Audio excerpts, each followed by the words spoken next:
Thank you, Cena. Thank you, Cena, guys. Thank you, John Cena. John Cena had his final match. Finally had his final match in his retirement match. And while the crowd was not happy with the end result, and they definitely let Triple H know when he was coming across with the rest of the locker room. No, they were not happy. But before we get into that, because John Cena, let's go over the show. So yeah, Saturday's main event. Last show for John Cena. We're gonna do as short as possible. Okay, a lot of guests, a lot of wrestlers, former wrestlers, celebrities, athletes shouting out John Cena. Some wrestlers in the crowd. Trish Stratus, Stephanie McMahon was there. RVD, Kurt Angle. We're all in the crowd, right? All had history with John Cena. We're all there when John Cena was there when he began, and had an influence on John Cena's career. Okay? So, let's get with the first match. The first match was Cody Rhodes versus Oba Femi, the NXT champion versus the Undisputed champion in this match. So, NXT champion, Cody Rhodes. No title on the line. There's just a showcase. This is also passing a generational shift for the generational show. This show the major audience, the next wave of talent coming through NXT, and Cody faces Oba Femi. Hard-hitting match. I really like the styles. They kind of met. Cody is a little bit more. Cody has some power moves, but it's more finesse. Where Oba Femi is pure power, and you could tell this guy walking down this big event, Saturday's main event against Cody Rhodes. You can tell this guy is gonna definitely be world champion, main roster world champion one day. This match was fine. It was a fine opening match, but no winner came to this match because Drew McIntyre finally returned to WWE and attacked Cody Rhodes.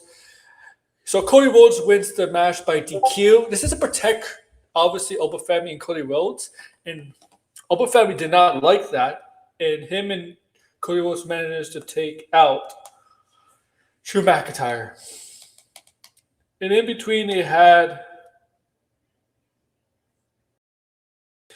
commercials. So the commercials were long. Were very, very long. Okay? Very, very long. Okay? The next match was the women's match. So Suka versus Bayley. In this match, well, this was an upset match. I thought Bayley was going to win here, but looking at this, I'm like, you know what? Suka getting the upset win here. I have no problem with it. It shows how talented she is. Bayley puts her over. It shows that Suka is a future is going to be prominent in the women's division one day. So Suka's highly athletic. If you don't watch NXT and if you've seen this match, you see how high athletic she is. You know, she did that. I don't know how many flips and things she's done to jump over the ropes. Her finished move, the snow slasher, is a hell of a move. You got to be careful. You got to be careful if you're near the turnbuckle. She could hit that move out of nowhere. She can even do it off the ropes, near the ropes too. And so Suka's high athletic, very athletic, and laid back, very athletic. I was surprised she got the upset win here. She did hit Bayley with the finishing move, but she didn't pin her right after. She just rolled her up and got the win. And after that, Lyra, who was accompanying Bayley, Lyra was accompanying Bayley, right? So Zarya was accompanying Suka. So after the match, they all raised their hands together. Bayley was like, yeah, you got skill, man. Okay.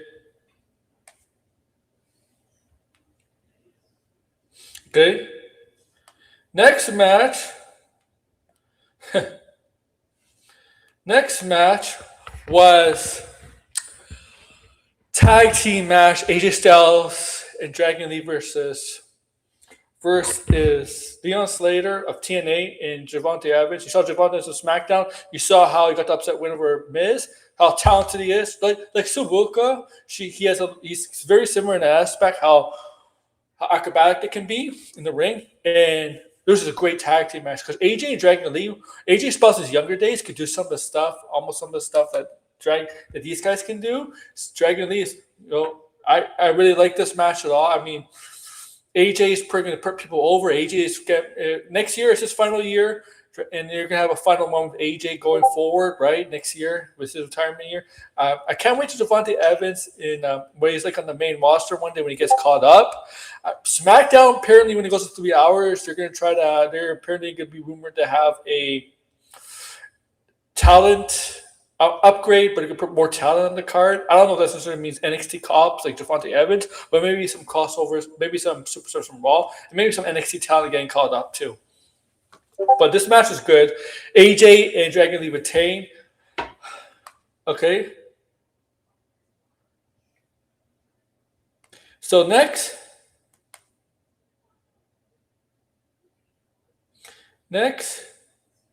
we got.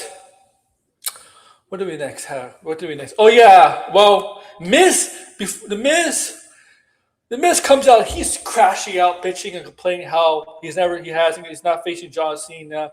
He's bitching out how he's only one. I'm sorry, that's my cursing. He's beat John Cena before, but yeah, the R-Truth comes out. R-Truth, okay, R-Truth comes out, and he finds out that who was supposed to be out the boss who was supposed to face, who Miz cheated and replaced his name with, and it turned out to be Joe Hendry from NXT. And what a reaction Joe Hendry got. I was, when I heard of him, and I know about his stick, I was a little bullish on him. I kind of grew to appreciate him. I like some of this stuff. I grew to appreciate him over time. And they took out the Miz. And then it was time for the main event. R-Truth. Not R-Truth. Gunther comes out first. Obviously, Gunther comes out. Then John Cena, with an insane reaction from the crowd, comes out, soaking in the crowd. Does his final one as a wrestler with the shirt out and runs to the ring. Does this usual thing when you go to the ropes and he goes like this, right? And then Alicia Taylor does her thing with John Cena, and the crowd focuses. And this match, I really like this match. Gunther and John Cena. John Cena went all out in his final match. He made sure not to phone it in. He could have phoned this in this match because he's not coming back, but he didn't. He made sure not to phone it in. And this match was really, really hard hitting. Gunther gave everything he got. He got in this match up. Clotheslines, power moves all over. Cena cut, I think, 2 5-knuckle shuffles. Couple, oh man, I don't know how many attitude adjustments he gave him. Maybe 5, maybe 4 or 5. At least it was more than 3. I think it was 3, and there was like 2, 1 through the announce table, and 1 the avalanche attitude adjustment off the turnbuckle, and Cena got powerbombed twice, and Gunther lived up to his word. I thought Cena was actually going to be one. I actually thought Cena. I have no problem losing him, but I didn't think Cena was actually going to tap out. But he actually did tap out. Looks like he was going to get out of it. Get out of it a second time. He got out of the first time. Okay. After the attitude adjustment, Gunther just got back from the sleeper or the submission, and that's when Cena decided to tap out. And the crowd wasn't happy. The crowd was shocked to see him tapped out. They weren't happy when he tapped out. They were not happy when he tapped out. I could tell you that. They were furious, the crowd. They did not. I don't think they wanted Cena to lose. Or I don't know if they wanted him to lose. Tell me in the comments. I don't think they wanted him to tap out. Okay? They didn't want Cena because he's all about never giving up. And tapping out is kind of a race that you're giving up, right? So Gunther leaves. Gunther gets the biggest win of his career, even his title wins. And then he goes, thank you. Then the whole locker room comes down, right? CM Punk, Cody Rhodes, he's chipped away the whole locker room. Everybody comes down. CM Punk and Cody Rhodes get into the ring together. They give each other the title for Cena to hold one last time, right? Triple H come, they give hugs. They clap. Although basically the whole locker room's coming down, even the heels and faces. It was a kayfabe moment, as they should, to celebrate his retirement, official retirement, after his last match. I appreciate it. And then they showed him a tribute. Another tribute. his whole career, his life, his whole career.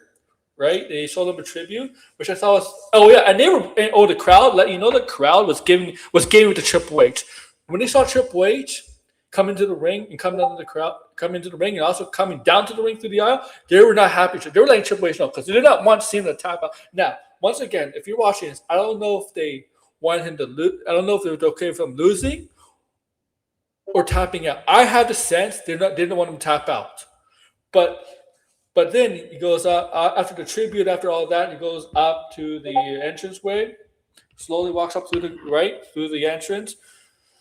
He does a couple bows to the crowd, obviously. He does, but then as he gets to the entrance, turns around, looks back towards the crowd, towards the camera, gets one last bout, and goes through back to the locker room. I thought it was a tremendous main event overall. The match was tremendous. But the crowd, there was times where crowds were not happy with the result, how it ended, and they were letting Triple H know, they were letting WWE know. I want to know your thoughts. Like and share, subscribe. Thank you guys. Take care. Bye.